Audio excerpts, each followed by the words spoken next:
Hello and welcome to the Takeaway with Chicago Town here on Balls.ie, where we'll be giving our immediate reaction to every Ireland game in the Autumn Nations Cup. Joined again today by former Ulster and Ireland centre Darren Cave to chat about what was a tough day at the office for Ireland at Twickenham today. We're also delighted to be joined a little later on by former England out-half Freddie Burns, who had an interest in both camps today. Of course, it is the Takeaway with Chicago Town, so we got ourselves some Chicago Town pizza for the match this week. We've been enjoying the brand new cheese-filled crust, loaded pepperoni.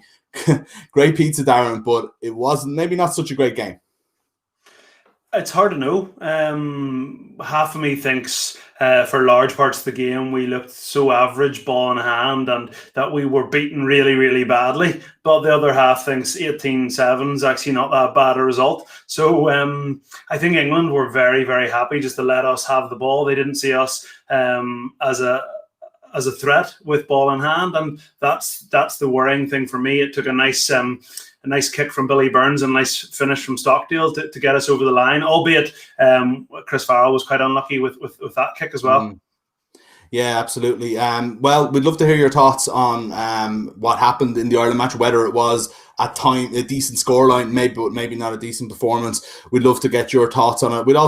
We're asking a question today, what went wrong for Ireland? So do get involved in the comments and let us know what you think. Darren, your prediction for the game pre-game was 32-12 to England. So, I mean, this didn't come as a massive surprise to you. 18-7, but I suppose, as you mentioned, the scoreline doesn't really tell the whole story. For me, it felt a little bit like one of those old Ireland matches years ago where, you kind of knew we were going to Twickenham to lose. The match was over. We get a consolation try at the end and the scoreboard doesn't look all that bad, but we never have a chance of winning the game. Yeah, and if you actually look back at the previous 3 times we've played England, if you forget about the game before the World Cup where they put 50 on us, the other 2 times, like in Twickenham, we played them in February there, and I think it was 24-12. Not that bad a beating, you'd think, decent game, but you just felt watching it, we were never in the game. You think back to the last game before that when they beat us at the Aviva, it was the same again. I think it was sort of 32-20. Sounds respectable, seems close, but just miles off just so far away from beating them. And from England, I think they'll be happy enough. What they produced wasn't good enough to sort of win a World Cup on the level they're aspiring to be, but they executed the plan. They backed their defence, and they weren't that interested in the ball for some reason. And they executed their plan well, and despite the scoreline, they won comfortably. Yeah, I think we ran a poll on our Instagram page beforehand where I think 90% of people thought that Ireland were going to win the game, but maybe too much patriotism showing there. I think you might have had it a little bit more realistic. I'm delighted to say that, as I mentioned before, we are now joined by Freddie Burns, all the way from where is it in Japan? Karawa City, is it, Freddie? Yeah, Korea. Afternoon, lads, or good morning here, but yeah, it's Korea, mate. So near Nagoya, which is Japan's fourth largest city. So pretty much slap bang in the middle of Japan, mate. Lovely. And come here, listen, it was an interesting evening for you in the middle of the night watching Ireland play England at Twickenham. And just such an interesting one for Billy. I was thinking about it. He obviously came on, set up the try for Stockdale in what was obviously a tough day for Ireland in general. But, something that I think would have been borderline surreal for him to be playing for Ireland against England at Twickenham in a test match. Yeah, I think so. I think obviously growing up, he would have probably had more dreams of playing in an England shirt in this fixture. But with the Irish granddad and the way that he's gone at Ulster, it's happened that he's playing for Ireland. So no, it's a proud day, mate. It's been a great couple of weeks for the family, seeing him get the opportunities that he has. Obviously, it would have been nicer seeing him get a little bit more time today, but I think you could be pretty happy with his impact when he come on. And Mick, sorry to jump in there, but Fred, you have to tell the viewers about the Burns family, the group WhatsApp, and how you actually from Japan created that try. And we're trying to find out if Billy checked his phone at halftime and saw it. Well, someone's actually said that it's only got 1 tick on the message, so it means that no one actually seen it. But at halftime, we were just chatting about the fact that obviously England's defence was so strong, and we were just sort of discussing on what we could do. And obviously, Ross Byrne was struggling to sort of get the boys moving forward. And I just said about the fact that sometimes it's a bit of an old school tactic now, but just the chip over the top, just in behind the England defence, even if you concede possession for that one play, it just suddenly paints a different picture, and they aren't just flying straight off the line at you. And I just said, this is where I think a little chip over the top now would keep England honest and maybe create something in. Then Bill comes on, and obviously he's in that thing as well where he comes on with 10 minutes to go. There's nothing to lose, so you can throw a little bit of caution to the wind. But obviously his short kicking game is pretty good, and that relationship with him and Stockdale proved well, and it was a good try. Yeah, it's funny. It's one of the things I was going to mention when we talk more about the game and about Ireland was the sort of so much possession and really a lack of inventiveness from Ireland. I think that's obviously something you might see from the bench a little bit more than you might be able to see out on the pitch. And maybe if he had, again, not to be just making it like your brother could have been the saviour, but, you make a few changes like that a little bit earlier on in the game, maybe there's more chance for Ireland to kind of create a little bit more. Yeah, I think it's...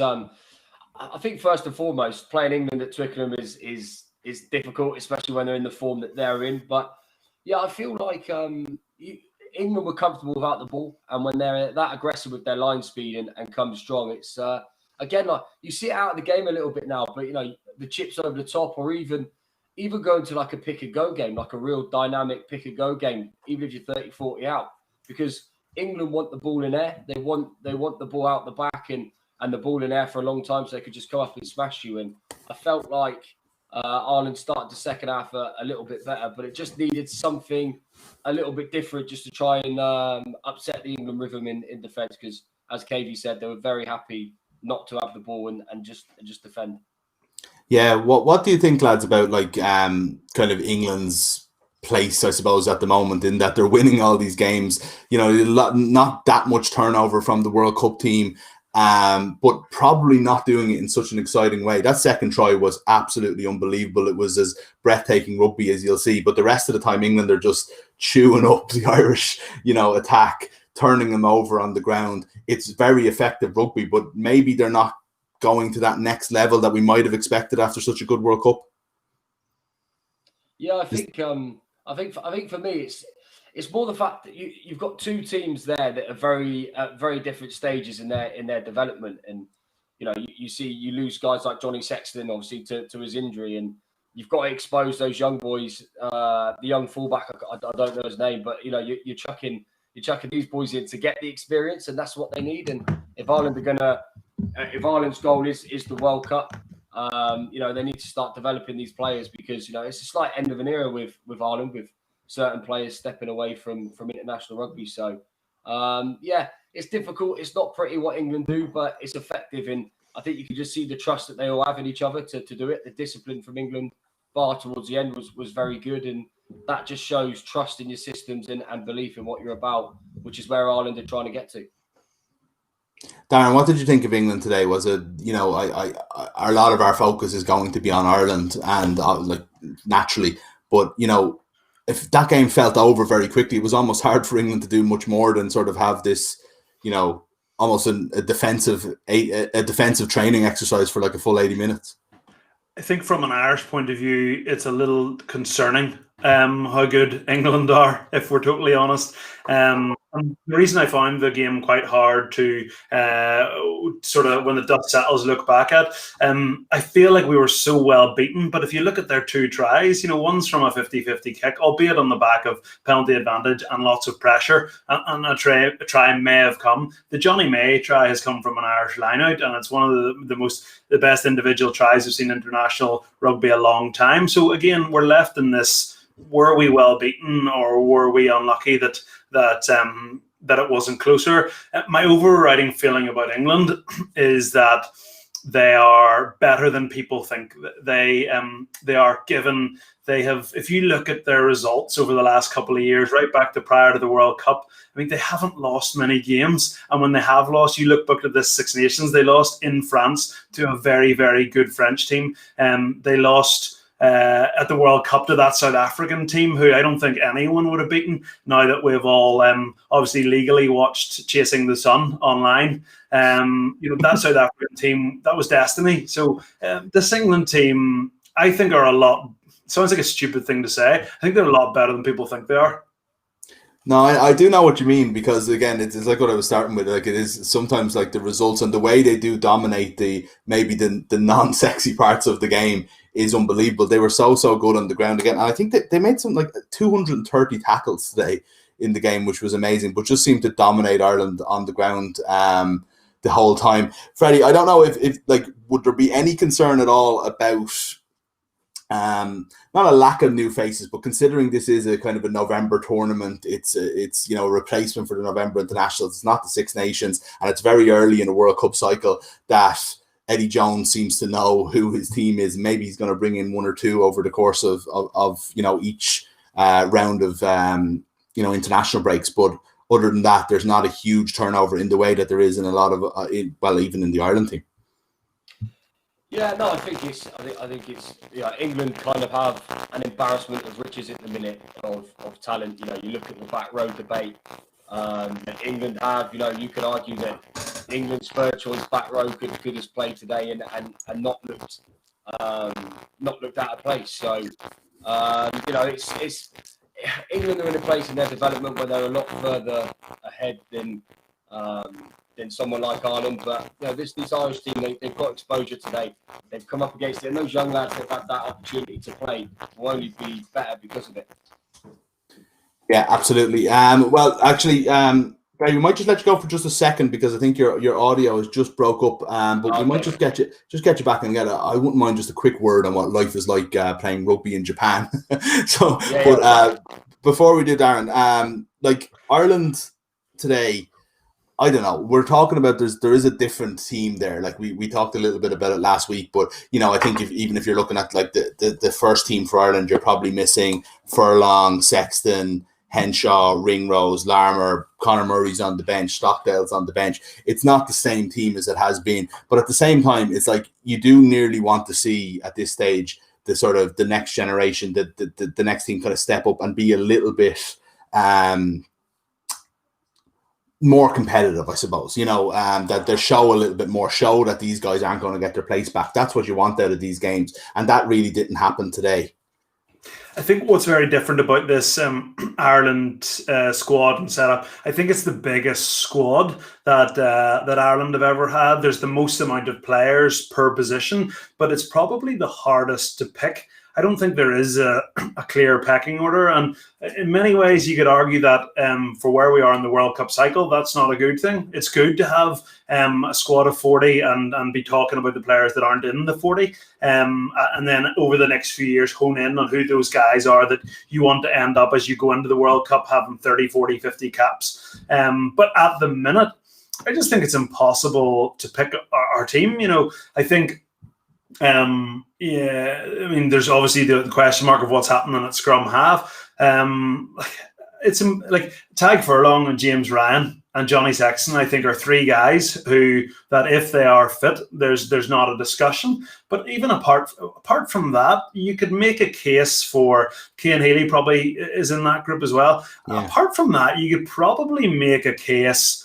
I'm personally a massive fan of Gary Ringrose, and I don't think he's far away from that group. But if somebody came to me and said, look, I like Henshaw and Farrell, or Aki and Farrell, or Henshaw and Aki, you can make a case for a lot of other players. And as I said, for where we are in the World Cup cycle, I don't think that's a bad thing, because you want a lot of players and then you want to work backwards. But that's a complete different position to what England are in.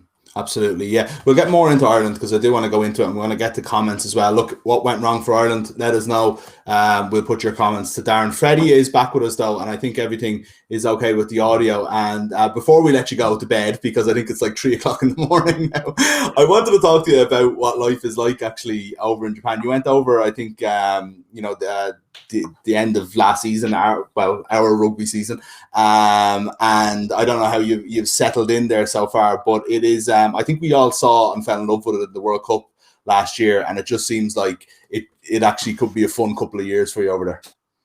Yeah, so hopefully my speakers and that are working now, but I'll be honest with you, it's bonkers. I needed a new challenge. Things have gone a little stale for me at Bath, and obviously, I played 11 years in the Premiership, and I just thought, what a great opportunity after watching the World Cup and that to come here and sample life. But it is so vastly different to to what I'm used to in the Premiership and sort of European rugby. Half your squad works for the company, so you train in the morning, they go and work for the day, and then you come back in the evening and train with them. There's all these rules in place that the company put in, and I've not even played any rugby yet, but training is definitely different. And I've kind of learned that it's probably better for me to adapt to Japanese rugby than you kind of come here expecting, they're going to adapt to me and they'll bring their standard like right up and play the way that sort of I see the game should be played, but they just view the game completely different. So I'm trying to adapt to that. It's a little bit frustrating at the minute with the language barrier and all that kind of thing, but it's the challenge that I expected, and it's exciting. It sounds class. Do you see, like, obviously, as you said, once you kind of get into playing more rugby and stuff like that, you'll have a better idea of it. But do you see, from what you've seen so far and from being around the rugby culture there, like, is what we saw last year at the World Cup something you think they can build on, and that Japan can be a real, one of the real actual powers of rugby? Oh, without doubt. And I think as well, you talk about the fact that these players go and then they'll train and they'll go and work with the company. But for me, like, professionalism's an attitude, and these boys are so diligent at what they do. They've got a real passion to want to get better. And there's a real buzz around rugby in Japan at the minute. So, like I said, I don't know much about the rugby, but I know that they're developing, and also over here they've got rules. They've got rules in place about the fact that only 2 capped players can be on a pitch at the same time. Only 4 or 5 foreigners. So there's a real nucleus of Japanese players that are getting exposure and are developing into quality players. So it's early days yet, but it seems promising. And like I said, it will be an exciting challenge to try a new style. Yeah, absolutely. We'll keep an eye on it. Darren, you wouldn't consider coming out of retirement and going over for a year, no? I don't think I'm a good enough player or drinker, but I tell you what, for anyone who's watching this, give Freddie a follow on Instagram, because I think he's a wee bit bored over there, but it's bloody entertaining stuff. That's all I'll say. Well, I'm just trying to entertain myself, mate. Being in a country where no one speaks. I did team social last night and I couldn't speak to anyone. So I got up and sang Backstreet Boys, I Want It That Way, in a pair of white briefs. None of them had heard the song, knew what it was, but mate, it's bonkers. But yeah, give me a follow, and I'll try and keep everyone entertained and up with my journey. Great stuff. And look, hopefully we'll see a little bit more of Billy next week against Georgia, and in the game to come as well, and plenty more over the years in the Irish jersey as well. Freddie, we'll be watching out for you in Japan. Thanks a million for staying up late with us, and we'll talk to you soon. No worries, lads. Thanks for having me. Take it easy. Cheers, Fred. Great stuff there. Gas man, I think we kind of glossed over the fact that he said he was up in a pair of tidy whities singing Backstreet Boys at his team social there. I don't know if that's an image that I want in my head or not, I have to say. But that's the kind of thing you rugby crowd get up to, Darren, at drinking sessions. I don't want any part of it, I have to say. I'm a pundit. I'm the same as you. I have nothing to do with it either. So I don't even know what he's talking about. But yeah, sounds like he's having fun anyway. Absolutely. Just before we go any further, I just want to remind people that we have a competition running at the moment. You can win an ultimate upgrade to your viewing experience with a brand new 4K TV. Loads of other goodies as well, all with thanks to Chicago Town. Check it out on our Chicago Town Rugby Hub on balls.ie to keep up to date with all the details. Also, just to mention that we had the brand new cheese-filled crust-loaded pepperoni with our match-watching experience today. So just doing that on a nice 4K TV would have been even just that little bit nicer. But Darren, I suppose the big point from the match today, for me anyway, was what the hell has happened to the line-out? And even when we were talking last week, we're like, line-out looks good, scrum looks good. That's how you kind of, that's how you start, that's how you, build a successful team. I don't know what any of this says about Wales, but none of that was anyway close to being all right today. And it's a big strength of the English game, and you've hit the nail on the head. It probably says a little bit more about where Wales are as a front five, because England, that's world class, and Ireland just aren't. I thought the scrum after early in the game was going to get exploited more than it did. The line out, for whatever reason, just didn't function. I don't know if it was a calling or a throwing issue or whatever, but it's probably just new guys in there. We associate Quinn Rue as like a big, heavy, ruck cleaning, ball carrying, scrummaging lock, as opposed to like your sort of more athletic line out forward, like the likes of Ian Henderson. But again, like Peter Mahoney's as good a back row line out forward as there is. So and for Ireland, I think when you are struggling with your creativity and when you're going to kick the ball a lot, you need to be winning your set piece. Yeah, absolutely, and that's not what they were doing today.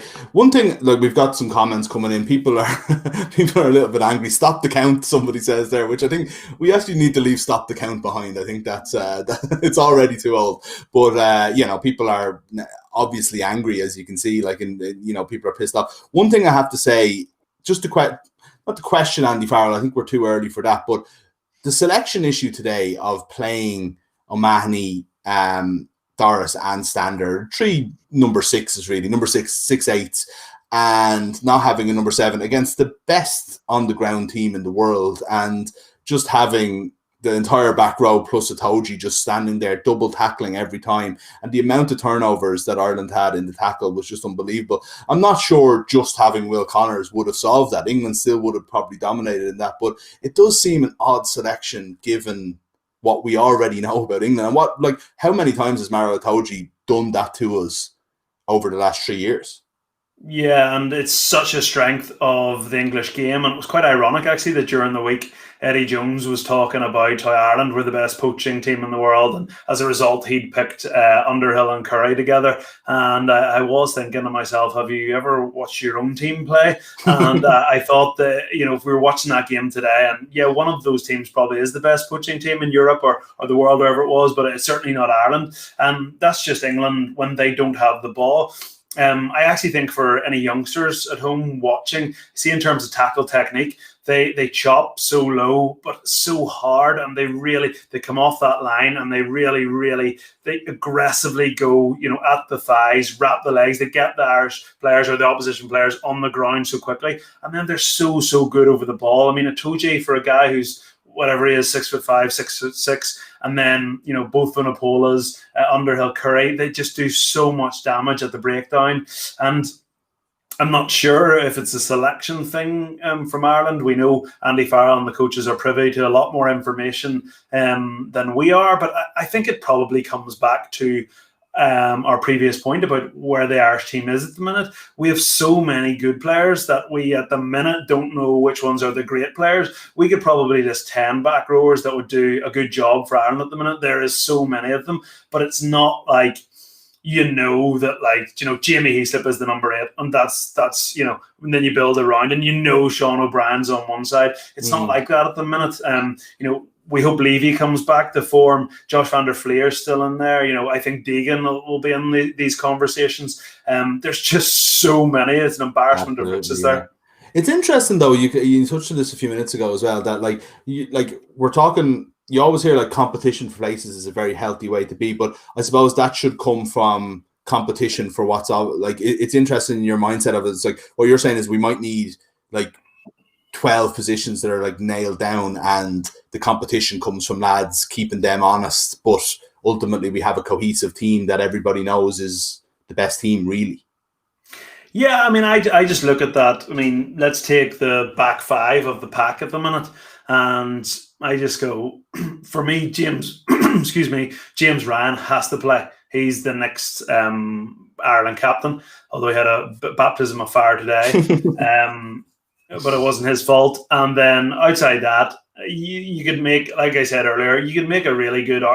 You could see Henderson in there. Tagburn adds a lot of value. And then with the back row, so competition for places is different. I think it's good to have a couple of guys, or a starter, a guy who knows the guy with the jersey, and other guys chomping at his heel. But that's not what it's like at Ireland at the minute. And it's not this is not me having a go at Farrell or any of the coaches. There is just so many. And those list of players that I was talking about the back row, I didn't mention Rhys Ruddock, who's probably the form of them all. This season, he's nowhere near it. It's an absolute lottery at the minute. And we just need to say of the 10 back rowers, for example, we need sort of 5 or 6 of them to really step forward.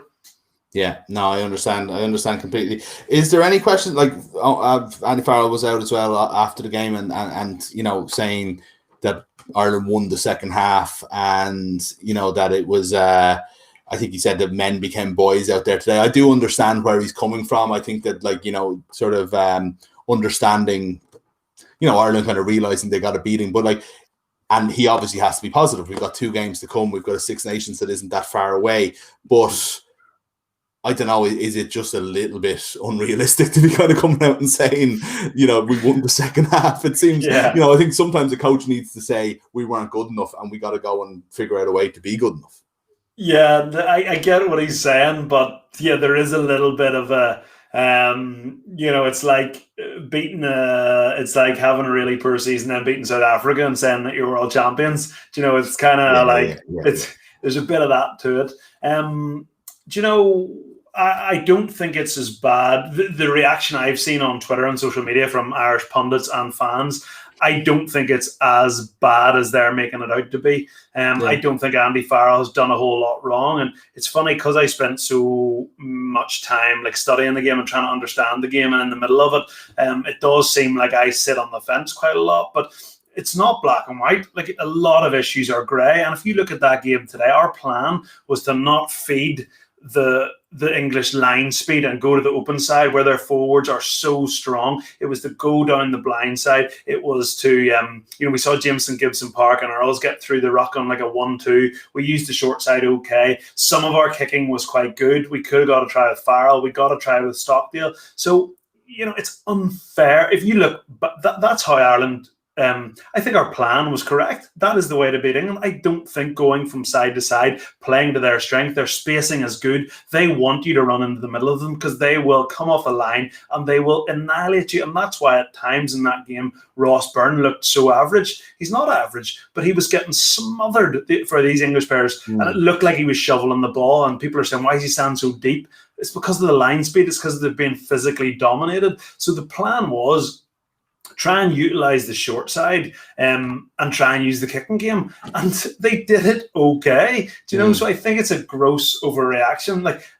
So let's look at Andy Farrell's plan. He's got the plan right and it's been executed okay. Not perfectly, but the one thing we have to remember here, this England team are significantly better than Ireland. That's the thing people are missing. Is that Andy Farrell's fault?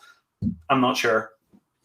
Yeah, that's an interesting way of looking at it, I have to say. And I suppose if you want to take about it other than, a try off a turnover is one of the things that England got, an incredible try that you can't really legislate for. And obviously, and a try from a crossfield kick. Ireland defensively didn't have a huge amount to do. And that might have been part of the plan as well, to give credit, is to have a lot of the ball and to go through all of the phases to bring England's tackle count up. I think there was almost 2 games there. Was one of them again wasn't that ridiculous on the scoreboard, and Ireland had the ball and you kind of felt we're in this game somehow. But I don't know if you agree with me, but it felt to me watching that this game was over as soon as maybe not at 5-0 but at 12-0, and it shouldn't have been. Ireland had all the ball and we were up on the 22 5 minutes later. But was that coming from us watching it going, God, Ireland will never win in Twickenham again, we're back to the bad all this? Or, as I think, was there a sense coming from the pitch that it felt that way? I kind of felt the players looked beaten.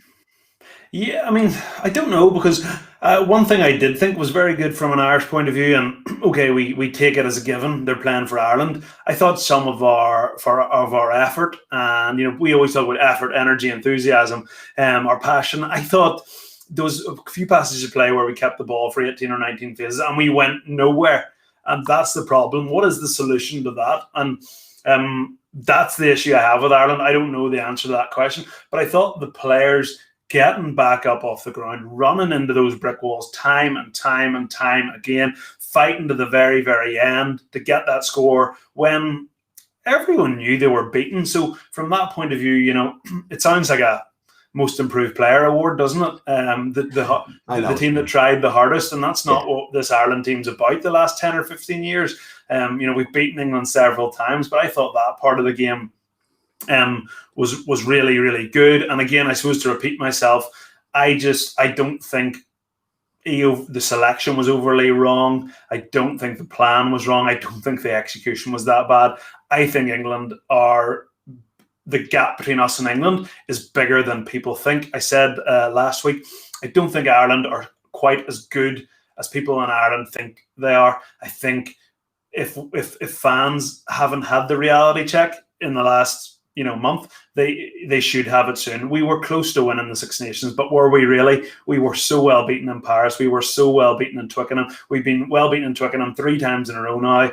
I mean, and if you look back to the last time Ireland beat, when I say a top team, I don't mean an average Wales team or a strong Scotland team. I mean a top team.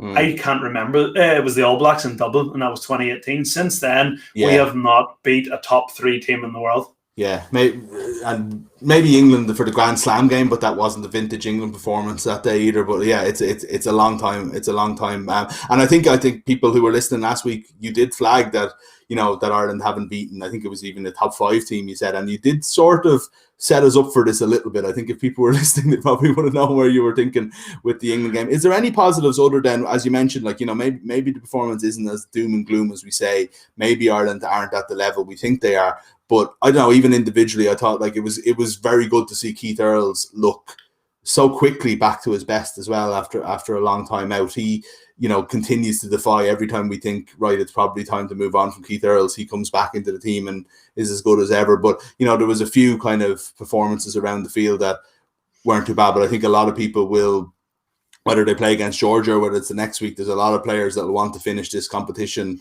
on an up other than and not with the kind of performance they had today. And it's part of the reason that I don't dislike individual player ratings so much, because I think it's very, very hard to single players out of that Irish team for criticism or for praise. I thought across the board, everyone sort of tried hard. I agree with you about Keith Earls, and he's a guy who probably would have been in the group of, is Andy Farrell going to say he's a good player? He's one of the best, if not the best, in the position right now, but he's not going to be here in a few years, and he's not going to be the best at the next World Cup. So let's get the next guy in. So I thought he did play well. So it is really, I think, it'll be nice for Stockdale to have got a score like that, mainly for his confidence. I've no doubting his ability. I've seen it firsthand, but there's also no hiding the fact he hasn't had his greatest sort of 6 month or a year. So I think it's nice for him, albeit it was mostly Billy Burns, but to get back on the score sheet, try and get a little bit of confidence back. Yeah, absolutely. What do you think then for Georgia? We're kind of talking about maybe there isn't as much cohesiveness, and there's probably too many players knocking around, but he definitely will look to some kind of more fringe players to sort of have a look next week, I presume. Yeah, and again, it's one of the tough things that the Irish management have got is it's picking teams, and particularly in this Autumn Nations Cup, because it's funny when you're watching the coverage today. And listen, I'm not being sort of negative or downbeat. It's just so good to have international rugby back, but I don't think anyone actually views this as a cup. So when the league table came up during the game, and I heard it was referred to as the Pool A decider, I didn't realize that it was pools. I'm just happy that there's international rugby. So that's what's another layer to this. The games are, I wouldn't say they're irrelevant, but not only is it a perceived weaker nation, but it's an opportunity to see guys. So this selection, and as I said, there's just so many guys that he could pick. So I wouldn't like to be sort of preempting this selection. That could be literally anybody could be playing. But I suppose what would I like to see? I would like to see him start to shape his team, and start to get a grip on whenever the Six Nations happens, if it's delayed, if it's an Easter, whenever. What is the best Ireland team? Absolutely, yeah. 2007 World Cup is always the thing that I think of when I think of Georgia and how horrible a night that was. So hopefully it won't quite be that, and the stakes aren't quite as high, thankfully as well. But look, we'll see how it goes. That is it from us this week on The Takeaway with Chicago Town. Thanks a million to you, Darren, and of course to Freddie, joining us all the way from Japan in the middle of the night. We'll be back next Sunday for live reaction to Ireland versus Georgia. Join us then, and don't forget to pick yourself up a Chicago Town for the match, because the Chicago Town Pizza is a great addition to any game of rugby, and we'll chat to you then.